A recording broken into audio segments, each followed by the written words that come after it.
Je commence à 6h le matin pour faire les ménages au centre aéré. Et puis à 7h30, il y a les enfants qui commencent à arriver. Puis il y a une maman qui est arrivée avec son fils. Et une dame voilée est arrivée juste derrière elle. Elle est rentrée en même temps que la maman. Et moi j'ai entendu des cris. Je n'ai pas vu encore ce qui s'était passé. Je croyais que c'était un enfant qui s'était fait mal, donc la maman en panique. Et puis j'ai la dame qui s'occupe des enfants, une animatrice qui est venue vers moi, qui m'a demandé mon téléphone, donc je l'ai suivi. Je lui ai donné mon téléphone, je l'ai suivi en courant. J'ai fermé la porte à clé du fond.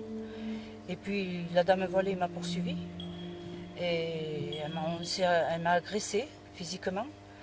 Et puis ça a duré un quart d'heure, 20 minutes à peu près. Agression, elle me profondait à la boum. Après elle m'a dit, elle me sortait comme un truc de la poche et elle me faisait comme ça, comme si elle voulait m'égorger. Et là j'ai paniqué. Donc j'ai essayé de sortir, elle me poursuivait toujours, donc j'ai réussi à sortir. Il y avait une petite cabane dehors, elle me poursuivait, on faisait le tour de la cabane, elle me poursuivait. Elle est rentrée, elle a tout saccagé à l'intérieur. Elle a pris un truc de feutre ou de stylo, je sais pas quoi. Elle me les a balancés dessus. Et après le gendarme de la mairie est arrivé et il a dit de reculer à cette dame, de reculer. Et il m'a dit viens. Et il a pu me sortir. Vous avez pu tous sortir finalement du Oui, bâtiment? il n'y avait plus personne dans le bâtiment. Oui. Elle était comment? Elle était déséquilibrée, agressive, cette femme-là? Elle était très agressive, mais je pense qu'elle était déséquilibrée, oui. Elle était très agressive par contre, oui, très agressive. Elle vous a agressé physiquement? Oui. Elle menaçait les autres personnes sur place? Les autres personnes, je ne sais pas si elles ont menacé. Moi, elle m'a menacée. Mais par contre, elle m'a agressé beaucoup. Elle m'a envoyé tout ce qu'elle trouvait sous sa main, elle me l'a envoyé dessus. Moi, j'ai pris un balai, j'ai essayé de la repousser.